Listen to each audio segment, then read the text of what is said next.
And I'm gonna be high. Good on you, Donald. I'm the Rocket Man, yeah. I'm a rocket man. And I'm gonna be Rocket Man.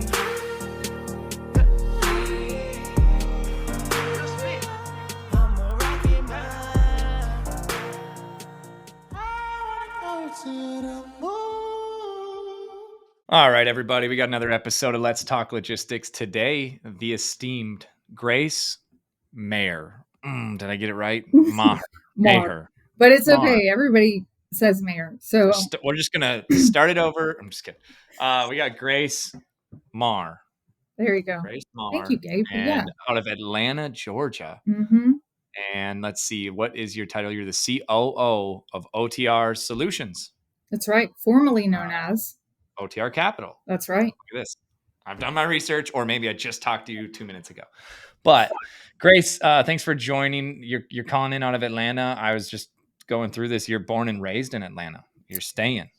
Yes. I never got away. My parents are from New York. So I like to joke like I'm the best of both worlds because I had like Yankee no holds bar like parents that like would so that was impressionable on you. Yeah. Can I say that? Sorry. And then I think so. But then born in the South where like, manners and etiquette and all those things, so it's like I can be tough when I need to, but I also know I should show up with like a casserole when I get invited somewhere. So I don't know. It's a good combo. Well, I mean, this is going off track real quickly, but did you say casserole? Because in North Dakota, we say hot dish. And in Minnesota, we say hot dish. That casserole is not a thing. Oh, yeah. They are the same thing. So if you go to a potluck, I bring a hot dish. Okay. I bring a casserole. Okay. I think that's most of America as well. I think Minnesota, North Dakota, Midwest, maybe. I don't even say Midwest. I bet most of the Midwest says casserole, but that's our thing, hot dish. Do you say duck, duck? Goose. Gray duck. Sorry. It's gray duck. Really? Duck, duck, gray duck. That's another thing. Also a North Dakota thing? That's a Minnesota thing. It's like there's like a map. I'm from Minnesota, live in North Dakota because that's what everybody from Minnesota should do. Because it's right across the border. And if you're going to start a business, you don't start it in Minnesota. 10% income tax, 0% income tax. Right. Right across the river. Yeah. But yeah, we all say duck, duck, gray duck in Minnesota. And there's like a vodka brand.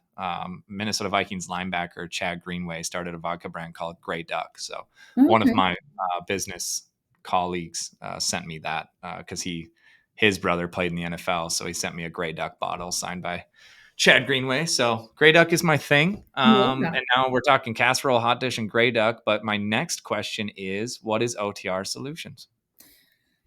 OTR Solutions is a FinTech company. We originally started as a factoring company in 2011. Okay, just purchasing invoices, keeping carriers moving. And then we said, like, look, we're way more than just a factoring company. And then over the years, we certainly have evolved into more of a FinTech company where we have not just, purchasing of an invoice from a factoring standpoint, but actually like we offer fuel cards, banking, and for our carriers, we're about to launch instant funding where they can get paid at any point, at any time, access to, the best place to stop for fuel. Over the years, we've offered things like rate data and, insights, which they get insights every week on fuel too, like if they miss savings, if they didn't. Essentially, Gabe, what we're trying to do is make sure that we take those independent trucking companies that need financial services and actually help them succeed, which in a whole ecosystem instead of just a single line of product. Absolutely. Like it's, just purchasing an invoice is easy. Actually, it's not at all. Yeah, I was going to say it actually isn't, but you guys made it easy. Yeah, we made it easy. And we want to make it easy, right, for the carrier. Like, just, hey, you move freight, you drive trucks, like you go do that part. Let us handle Keep the back America end. moving. We'll make sure you get paid. Exactly. Yeah, essentially. There it is. You guys will have to steal that tagline. Keep America moving. We'll get you paid. There it is. OTR Solutions. There. I mean, you do there's some marketing value too right there. so well. I mean, it's like, yeah. So what? So you're COO now. You didn't start as COO, but I looked at your LinkedIn. You've been at OTR, and we talked about it for 14 years, which Yeah. is since the beginning. And that in freight is so rare. I I would say it's top 1 percentile because even the people who start businesses don't last 14 years, and it's their own business. So staying at one business for 14 years is awesome. How did that start? Why did you go and start with a group of 4 or 5 people, and then why are you still there? Do you just love it? I do love it. I know I do love it, like, very much. My sister used to joke that OTR was my first baby. Um, I and it's not mine. I did not found the company, but I was one of the first employees there. Um, I had actually started at the freight brokerage sister company, which has since completely and totally been divided. Like, we are not related at all.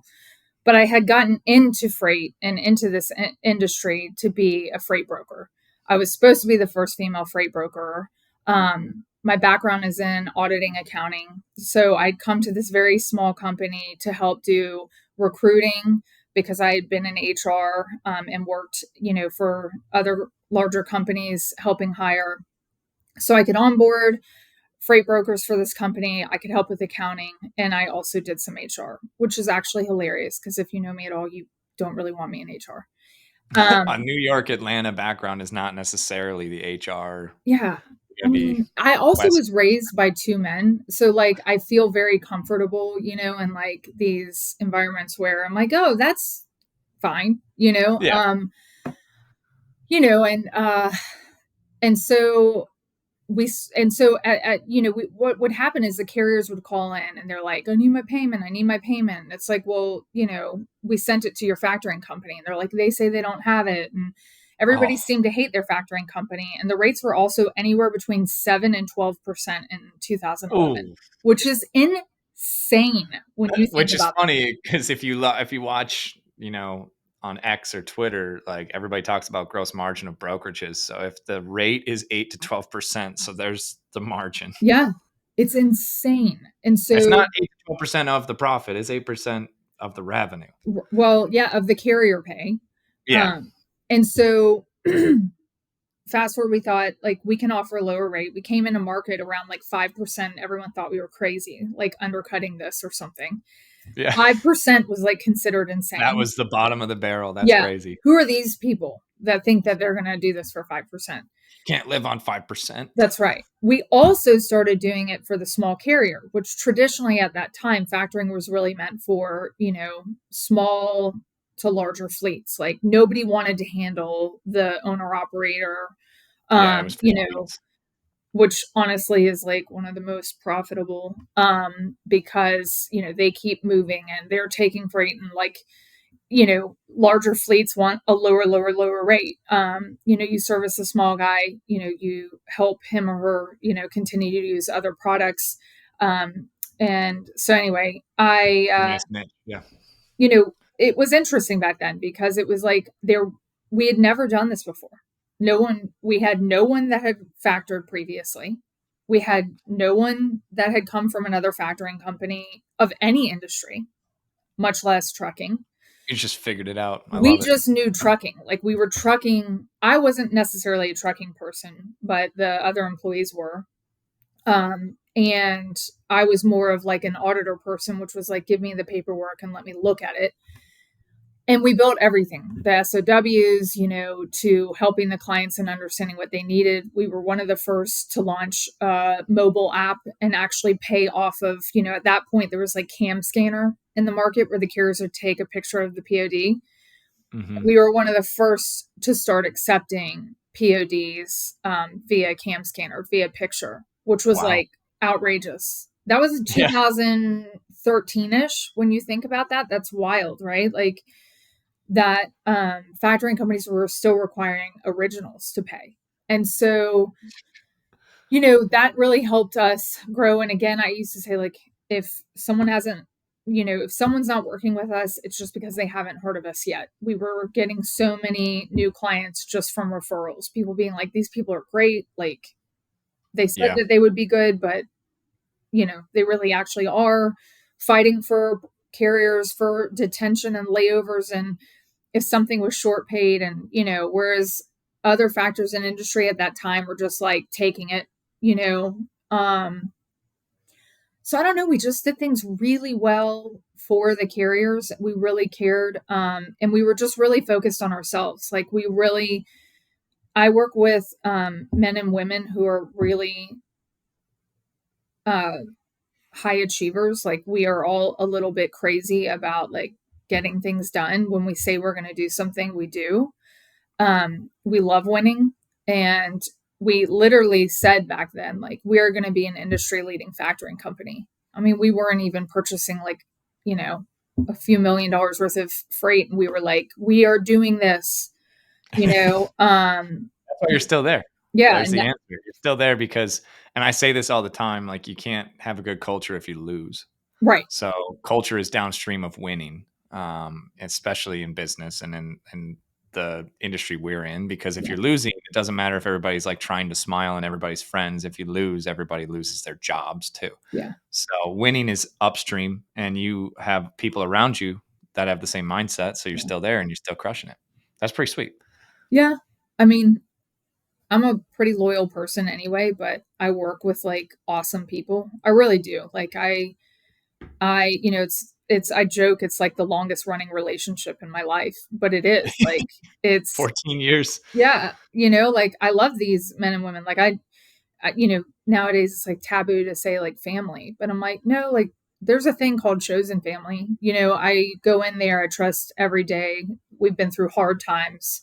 We've been through great times. Like we've built this thing together. We continue to Yeah. build it together. Like I want to see it through. I could leave, but I don't want to. So Yeah, that's the thing. I think that's pretty rare. You have the option to leave because the industry would hire you, and that's what people typically do. Is they use every job as a stepping stool to the next job in freight. Probably other industries too. I'm guessing. Well, I know for sure. Like the Netflix, Google, Apple, all the engineers in Silicon Valley were bouncing back and forth, and now Meta's paying. Did you see that Meta is paying like $100 million signing bonus to hire oh, engineers from OpenAI? wow, $100 million signing bonus. good Not God, salary, just a signing bonus. that's Because insane. yeah, and that like apparently the guy didn't take the job. He stayed at OpenAI, and I'm like, I know your equity's worth a lot of money, but that's also only when you get liquid. hundred Right. million dollars, you could just be done. So it's like that's crazy. But in freight, it's not so much. And there are good recruiters out there, always recruiting and offering people.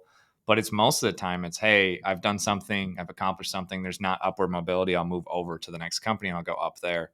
But OTR obviously figured out how to keep their good people. That's a sign. And obviously, if they're in business 14 years later in this industry, that's also a good sign. Let me take a step back though. What is like for the folks that are maybe they're shippers, maybe they're in the LTL industry, maybe they're just casually watching this, they're connected on LinkedIn to you. What is factoring today? Yeah. Like what is and I specifically mean today. What is freight factoring today? Today, freight factoring is essentially like the back office for a carrier. And you're like, okay, well, what does that mean? And essentially, every time a carrier delivers a load, they should get paid. Except for people think that maybe the carriers all work for the same broker, and they don't. They're very fickle. They're going to go work wherever they can get loaded for the best price, especially in a market like this one. Oh yeah, this is the worst. So This they is the have worst. And they are scraping for every penny. So they're looking for the best loads. They're taking from different brokers and shippers. And essentially when they're done delivering the freight, they would bill the broker or shipper traditionally. to. But all of those terms are different.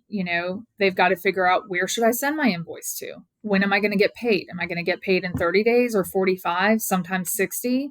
Do they offer an advance? Should I get a quick pay? If I get a quick pay, is that in 3 days or is that in 7 days? You work with a factoring company. Essentially, you send every time you deliver a load, you just send it to OTR. We purchase it for a small discount, somewhere between 1% and 3%. So we advance the carrier the money, and then we go bill the broker and shipper and take on the risk and liability of getting paid. And we do this, they, with OTR, they can send us every bill or they can send us just some, but most That's carriers, interesting. Some companies will not allow that that's around true. assignment, the Yep. notice of assignment. You got to do it all or nothing. Yep. So they can send you every or some. When you say purchase, what I like, I'm going to break that down for myself. That's you're just saying, hey, if it's $100 invoice, it's truckload, so it's not. But if it was $100 invoice, here's $97. Yes, We'll take our 3% at the top. that's right. Maybe only maybe 1%, but here's $97. They get it that day when Yep. you purchase it. ACH. Then Mhm. you hold, like you're borrowing them the money basically, and you're advancing it to them, and then you're going to go to the broker mostly, but maybe the shipper, and maybe more a shipper. I don't know, but in my mind, it's the broker, and you're going to say, hey, you guys got to pay us, not ABC Carrier. And you might offer 30 days or 60 days, but you would then have terms. And then you must have a collections motion as well with all Yes. the, so like your job is to go get the money once you've advanced it, not yours, but OTRs. Yes. Yes.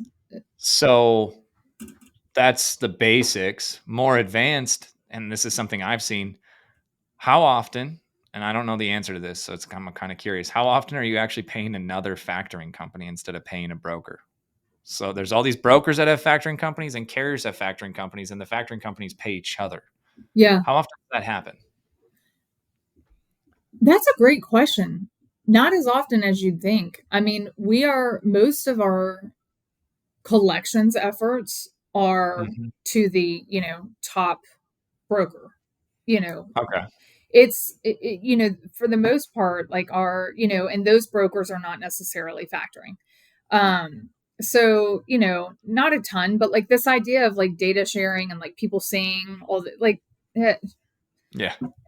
everybody kind of sees everything nowadays. But yes, to your point, like we would we would pay the carrier. There's a difference between two programs, recourse and non-recourse. Non-recourse is really where like we came into market and we say we're true non-recourse. And someone's like, what does that Oh, mean? that's a huge difference. It's a Explain. Yes, it's a huge difference. So true non-recourse meaning once we pay the carrier, because you said something about borrowing. No, once we pay the carrier the $97, it's theirs. Like Yeah. we bought that invoice and whether or not we get paid, like it's on us. So Okay. recourse essentially, yes, it's $97 to the carrier, but like you have terms to your point, like 45 days if we don't get paid by that broker or shipper, we go Then back we're to going the to carrier and we garnish pull the it. next one. Yeah. Yeah, we're going to get that money back. And a lot of times on recourse factoring, they will then, instead of advancing 97, they'll do a holdback as well. Yes. So they'll say, we're going to give you $80. We're going to hold back $17. And then Yep. the $3 is the fee. That's the reserve. So, Yep. so Mhm. you're, so OTR is a true non-recourse, which again is against the grain. We And have maybe both not in programs FinTech. because a fleet will not necessarily take a true non-recourse program. A true Yeah. non-recourse program will be a little bit higher of a factoring fee. So fleet's typically going to take a recourse program. But even on the recourse side, like I say that we do it a little differently because like we don't necessarily, you ask any larger fleet why they're leaving a factoring company, it's because of chargebacks. So it If doesn't you ask help. a broker why they're leaving a factoring company, it's because of chargebacks Yeah, too. Same same. side. Totally. And so, I think like one of the things that I've always been super passionate about from day one, well, first of all, is the carriers and the employees because it's really fun, but to work with them. But secondly, like the efficiency around purchasing correctly up front. So many companies, I feel like, just take this approach of just buy it and charge it back later.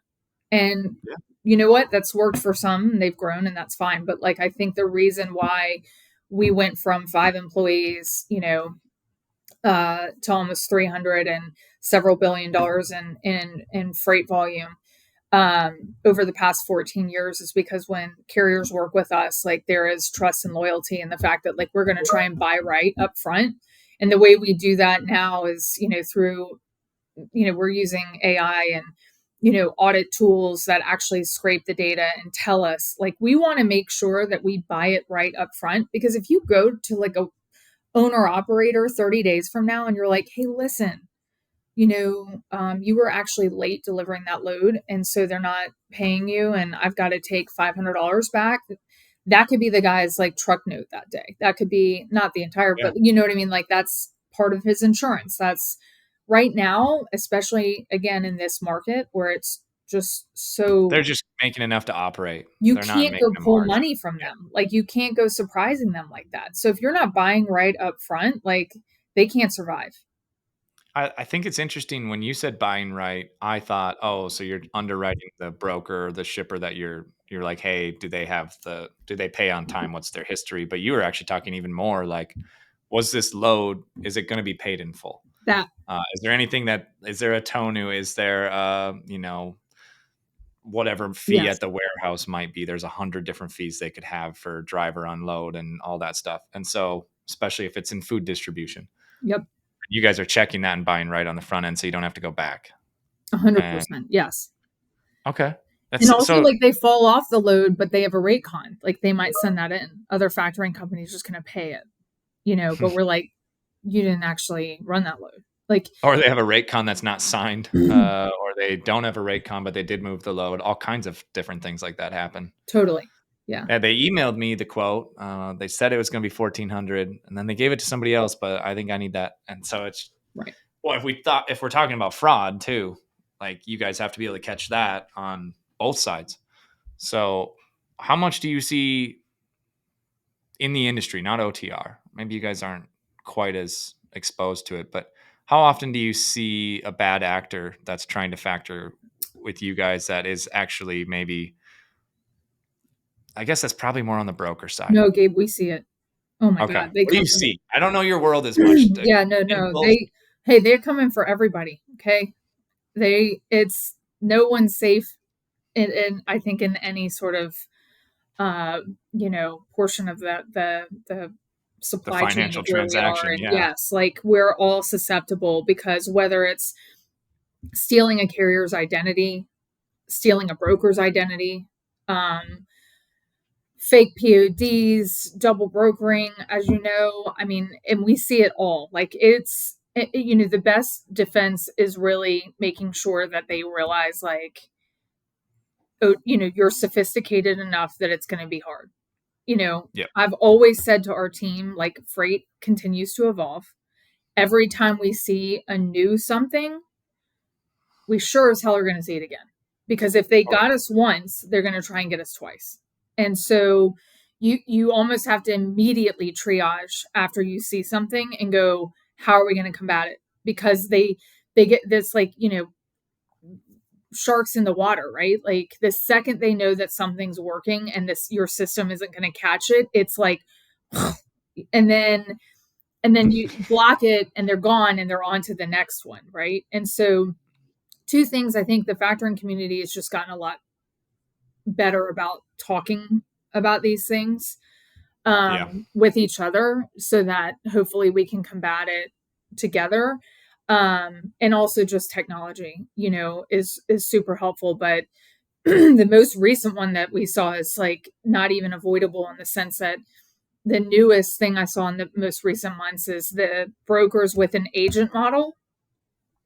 The fraud is now happening at that level where essentially they'll put someone in the brokerage as an agent.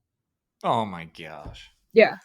And so a So then factor, it's happening from within the yeah, agency's yeah, MC, yeah. and it's not somebody external. It's somebody that's We wow. called a broker probably 2 months ago, a larger broker, and said you have fraud going on at the agent level. And they were like, what? And we said they're posting freight.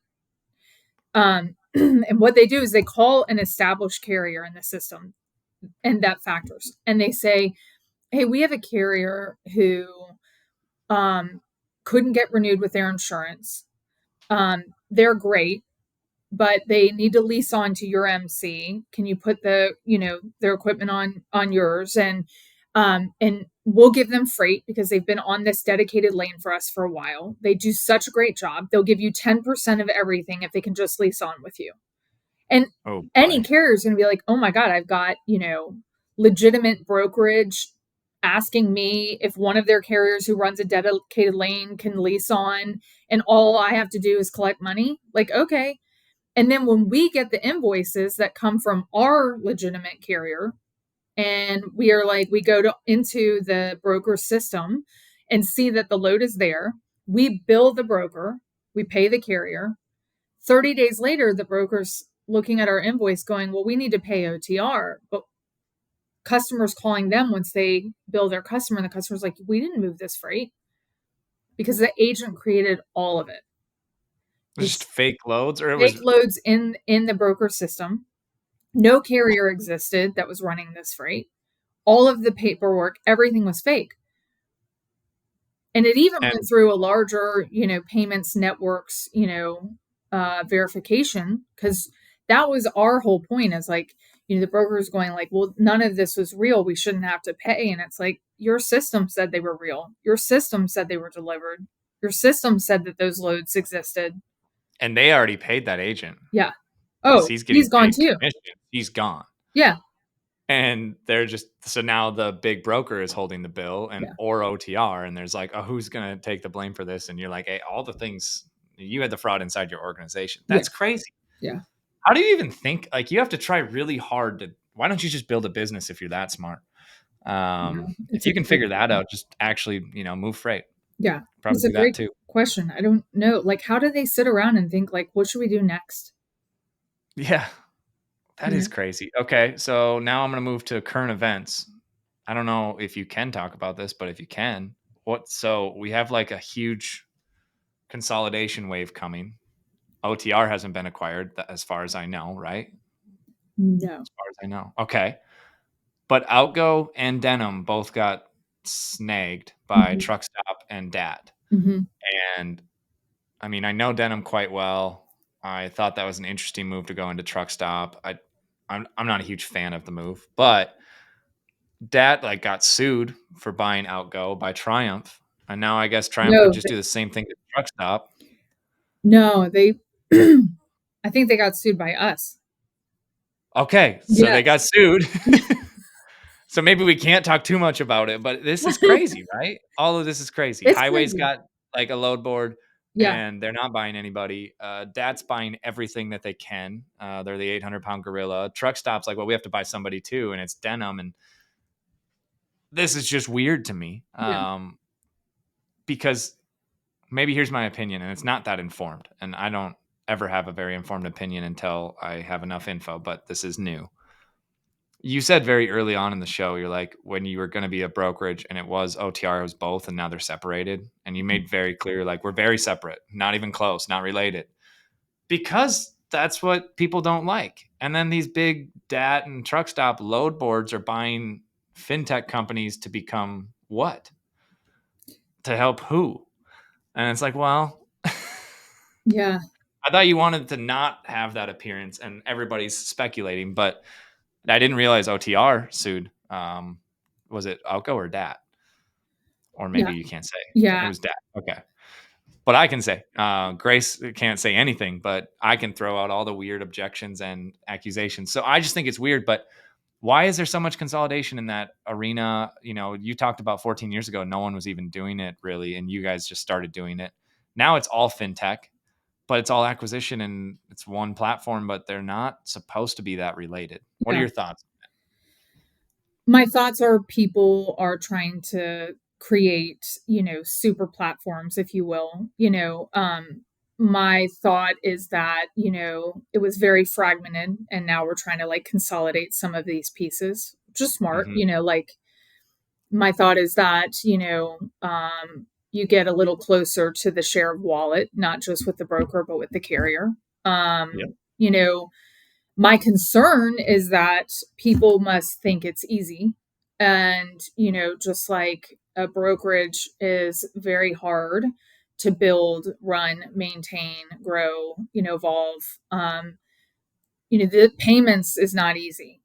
I can only speculate on the size of both of those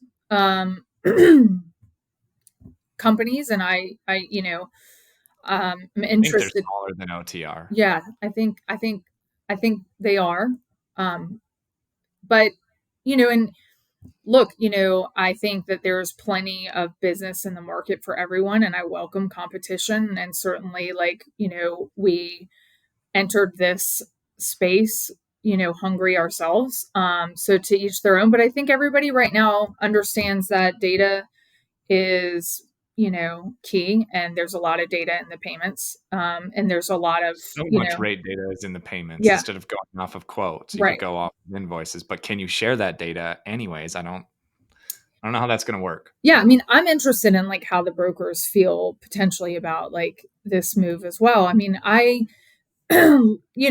everybody is kind of shifting right now. There's been a lot of change over the past several months. Yeah, I really, it was all just several months. It it's wasn't several yeah, years. It was several months. It was Convoy and Outgo and Denim. And right. I mean, Highway announces their load board. You've got Genlogs out there kind of thinking about competing because they have all the data of where the carriers are at, all these different variables. I love Gen Logs. I think I'm a big fan. I am like, this is so super cool. Like, Yeah. so super cool. But yeah, look, I think there's some great plans out there for a lot of, things. I think execution will be key. And I am, sort of sitting as a spectator myself to watch how these things unfold because, that's a lot of consolidation. You got to kind of hope that everybody starts rowing in the same direction because I speak from experience in growing just OTR, like rowing in the same direction seems and sounds easy. It's like absolutely critical for it being successful. And like, I don't know, it's a lot. Well, another part of it is that you talk about, like, a lot of times when I have guests on, I talk about building a business and how hard it actually is. Rowing in the same direction is difficult. And like the one factor that you can control for to try to row in the same direction is team size. If you have fewer people, it's easier to collaborate. The more people you get, the harder that is.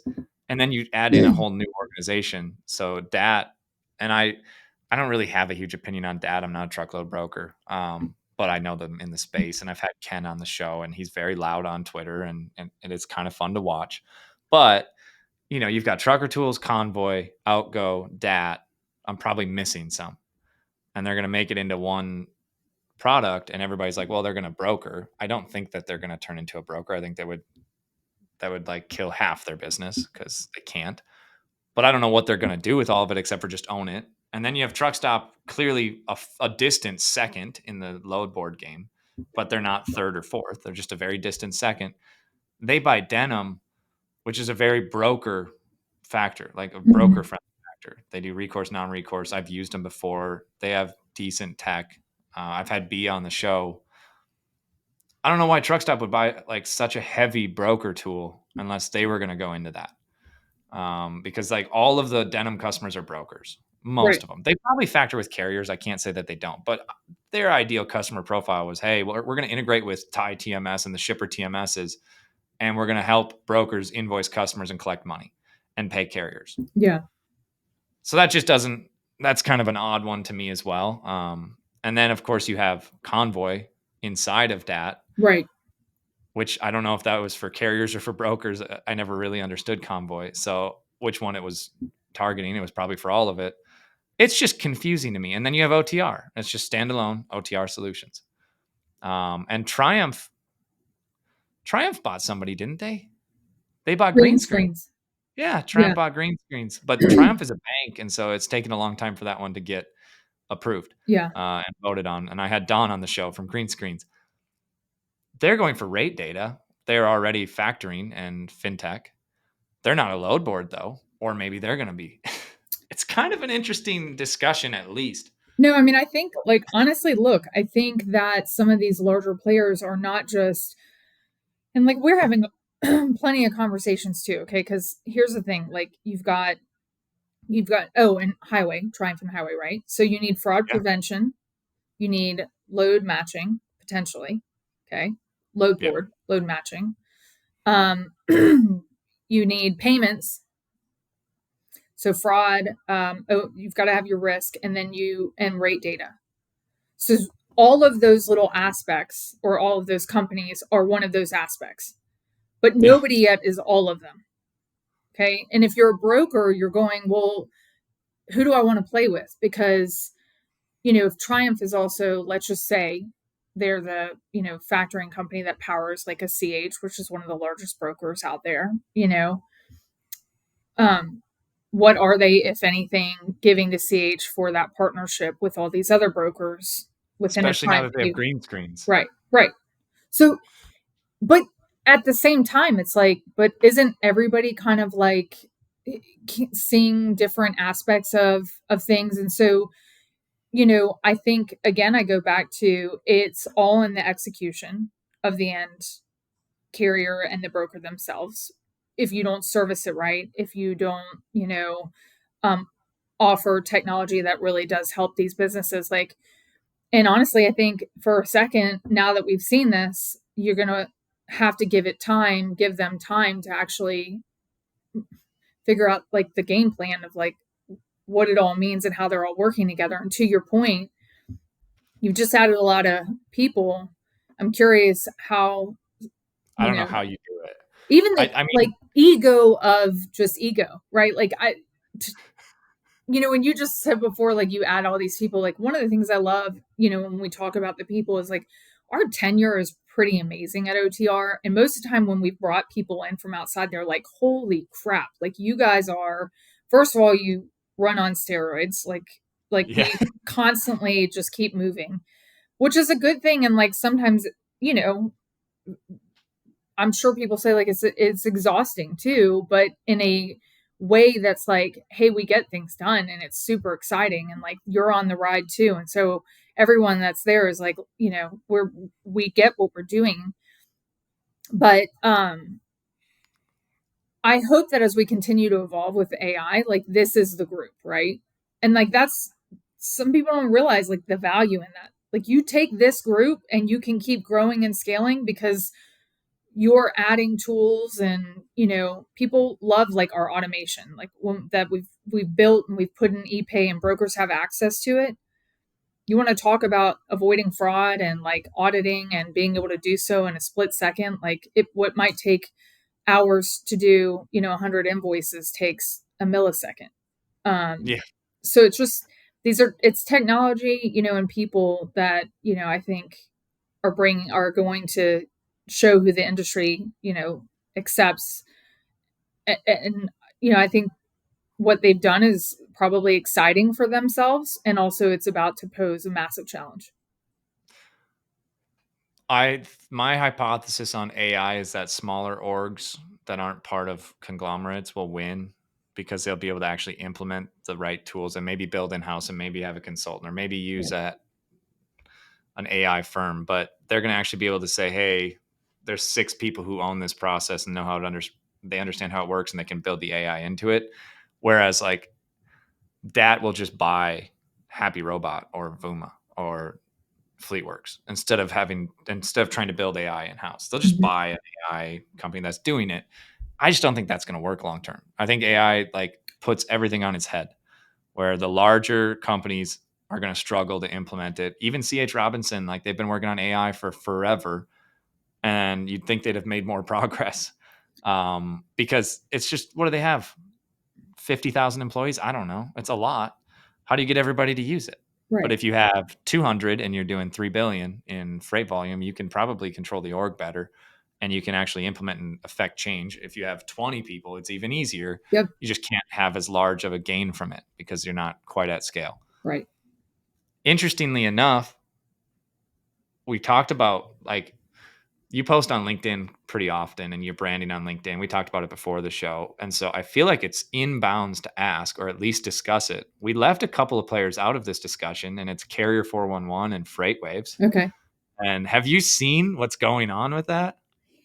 I don't know if I've seen the recent, but I'm obviously familiar with both companies and have Well, so had. Timothy Dooner, What the Truck, had a departure from Freight Waves. You did see that probably. Okay. Yes.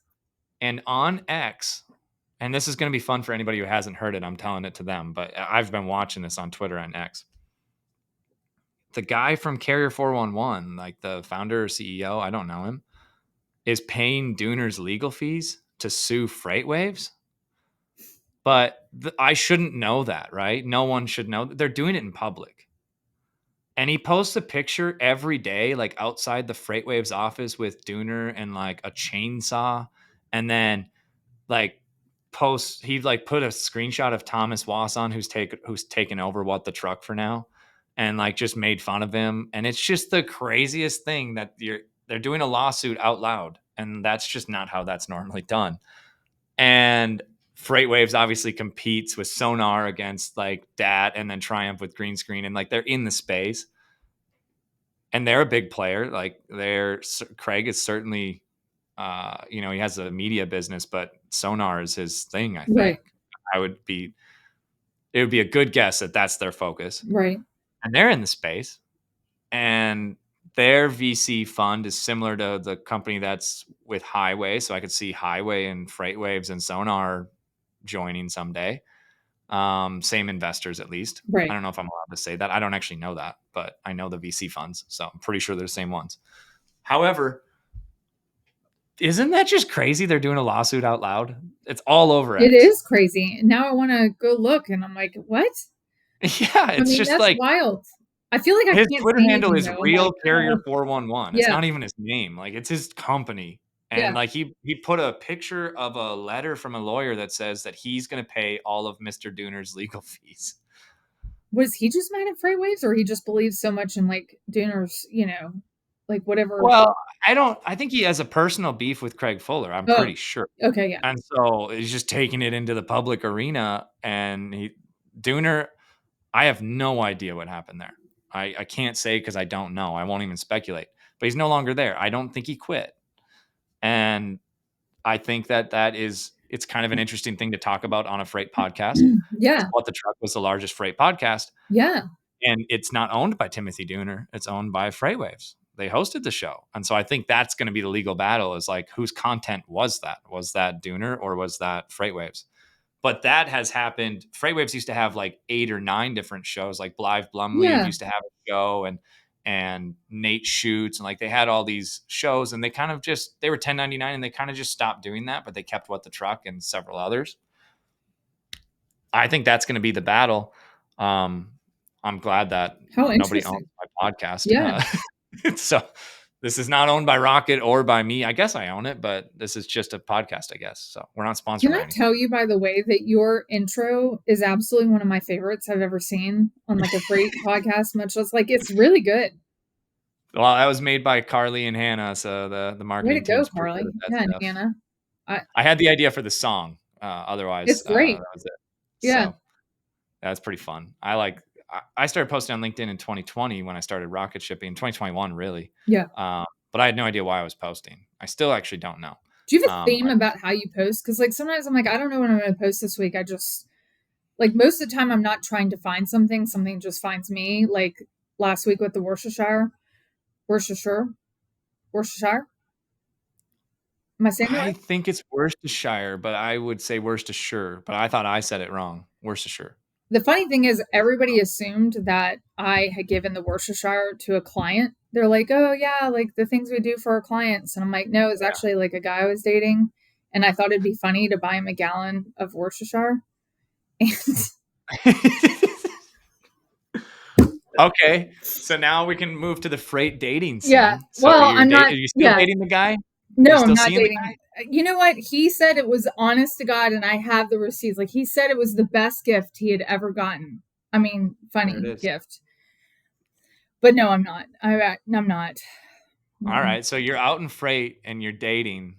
Do you just look for other freight people? Is that like, should we launch Freight Tinder? Like, that could be a FinTech. That could be a tech company. We could get VC funding for that. Look, that would be great. Like if there was some way to understand how, you meet someone in freight so you can find like, I joke that Jay-Z. Do you like working 12-hour days and on weekends and being always on call? Yeah, that's the problem is like the 24/7, it's actually, you know what? Let me walk this back because I was married to a freight broker. So maybe I don't want to do that, and he's a wonderful person. We co-parent very well.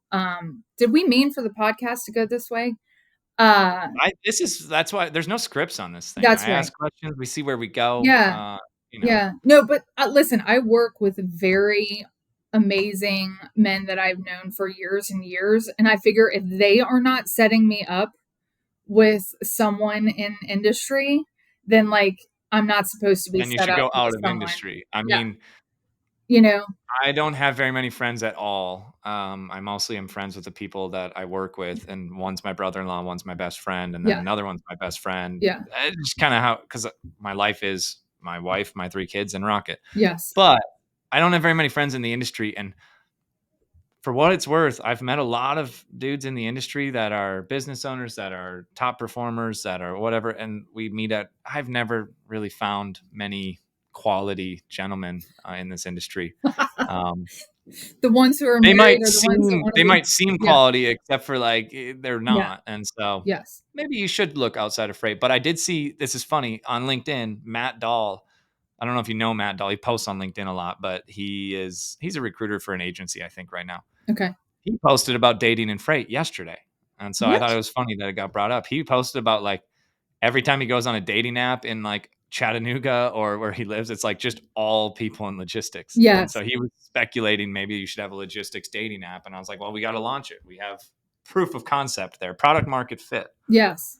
You could Well, just but go to I should conferences. say, I'm like, oh my gosh, what if I am seeing someone, so I'm not, and I don't really know if I'm in the freight dating space, but I have girlfriends that would absolutely love to be in the freight dating space. So Well, there we go. let me just Yeah. say, if We this got to start the launches, concept I can somewhere. help. You know, You got to start the concept somewhere. And I'm now transitioning, and it's going to be a cold transition full away from transition. freight dating, We but we should. gotta. We're going to bring it back to what's next for OTR. Do a little sales pitch, so people know, but also like keep it industry specific. Like what's coming next, and then I have some hot takes, and then we'll ask a few questions. Okay, great. What's next for OTR is instant funding. Like, we call it intelligent factoring. So, the AI and automation that we use and have been building for the past several years, we call OTR intelligence. And we use that to, power our ability now to pay a carrier whenever they submit a bill. We read the paperwork, we can verify the invoice, and we can offer instantly in the mobile app. They can click a button and say, pay me now. Very much like, Venmo balance or something like that. It's like all Very of a cool. sudden it becomes available to you and you can take it. Because we also have, our Bolt payment product, which allows carriers to get paid directly to their checking account instantly, like within seconds. So you had mentioned an ACH at the beginning of the podcast, and an ACH delivers the following morning. A wire takes several hours, but now a real-time payment through Bolt is seconds. So many factoring companies operate on like a cutoff time, meaning the carrier has to submit the invoice by a certain time in order for the factoring company to pay the invoice. And so, you know, uh, to pay the invoice that day. And then based on the payment type, they may not get it till the following morning. And if it's a Friday, it might not be till Monday. And if, let's say they submit the invoice on Monday at 4 and they want an ACH, well, it doesn't get processed till Tuesday. An So it ACH lands doesn't go on a out till Wednesday. Tuesday night, so they don't get it till Wednesday. Just to put a qualifier on that, that doesn't seem like a lot of time, but if for an owner operator, that is a long time because they want to get on the next load. They got to pay for their fuel. Yeah. They got to, like, maybe their truck they need a repair. Like all of that matters, timing of payments for owner operators. 100%. And, and we service many of the smaller trucking companies. And so to your point, it is incredibly cash intensive. And I hate to say they live paycheck to paycheck or load to load because it sounds like, okay, they're not managing it well. But what I don't think like the larger population totally understands is a freight market right now is insanely tough. Like we need to love these men and women that are moving freight right now because they're doing it literally like baseline level. Like they're barely covering their costs right now. Freight rates have not recovered. They've just been normal while everything else costs more. Yeah, that's another thing people don't talk about. Like they talk about the rate, and I think Ken Adamo does a good job, and so does FreightWaves of like showing where the rates are at and tender rejections Yeah. historically, all that stuff. But like it would be cool if they would cross section that with cost of living. I mean, fuel is down, Yeah. but operating a truck is more expensive because it's just eating is much more expensive. Yeah. Like I go to McDonald's with my 3 kids, and it like I might as well have gone to Applebee's. It's $62 for all 5 of us to eat, and I'm like, "Wait a minute. I Yes. thought this was supposed to be cheap." So all the stuff has risen except for and interest rates on their mortgage are higher and their rent or whatever it is, everything's expensive. The rate's the same. It's lower, but it's like year over year, it's about the same, but it just hasn't gone up. Typically, that does go up, especially as you Yeah. would think that capacity should be shedding because Yeah. so many companies are going bankrupt, but it's not shedding fast enough. So it's funny you should mention that in talking about like things that are coming. We are about to issue a rate index that OTR will actually show like the health of the carrier based on that information. We see, so many of the carriers that are coming in and going out. And right now we're actually like close to equilibrium, meaning like for the past year and a half, authorities have been exiting. And only in recent months have there actually been net new authorities coming in Above the month replacement over rate. month that are actually showing we might be at equilibrium. Which the cool thing about that is if there is any spike in demand at any point, rates are going to have to rise because now we've shed all of the carriers out that are typically Yeah. leaving. And but to your point, this health index, like we want to be able to show, like when we talk about load tender rejection and what rates mean, what does that really mean for the carrier? Like I know when I talk to Elbridge James from James Brothers Transportation, like he'll tell me if he's, feeling great and, the business is running well, or if he's like, Grace, I have barely enough to get like a sandwich this week when I pull into the gas station. Yeah. And we've worked together for he's been with us since the beginning.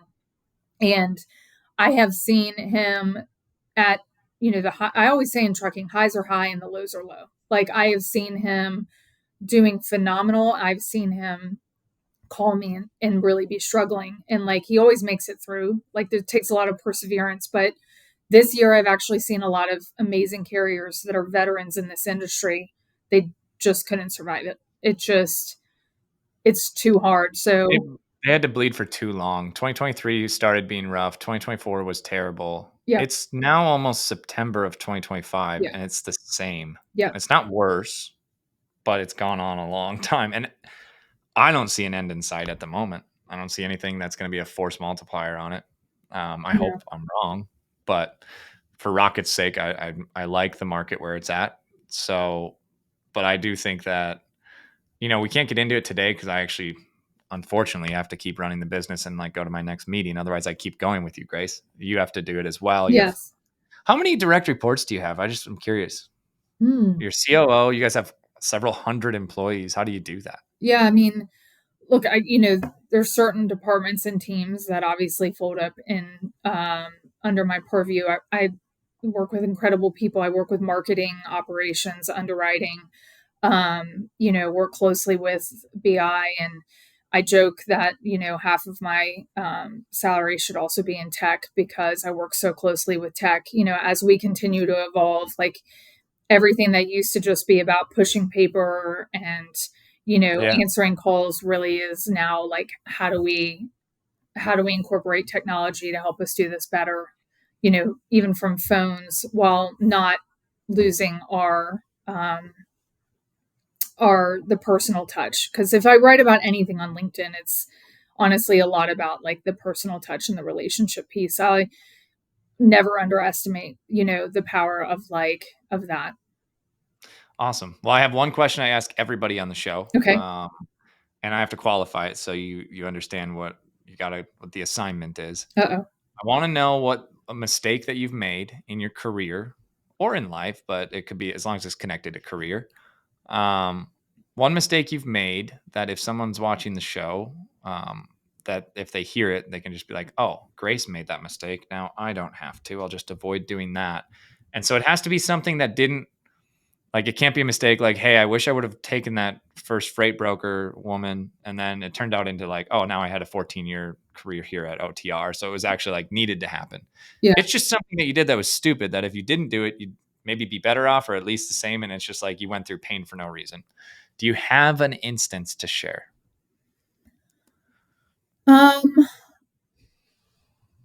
I would say that, looking back on my career,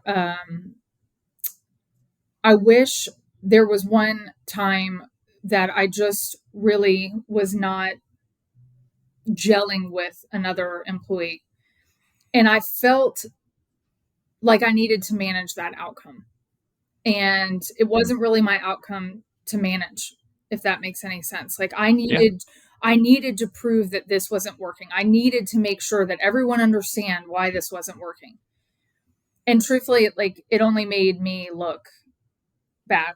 It's like sometimes you think you're, like doing the business this service of like making sure everyone sees what you see. And yeah, there's value in like having an opinion, but then once you do, like you gotta let it go. That I think for me it took a minute from a maturity standpoint. You Yeah. come in and no one necessarily like tells you exactly how to do all the things. But when I look back on my career, like if there's one thing I wish I had known, it was like you don't need to manage all the outcomes. Like sometimes you say what you need to say, and like that's it. Like you got to move on, because most of the time those situations work themselves out anyway, and you didn't need to be a bulldog about it. Yeah.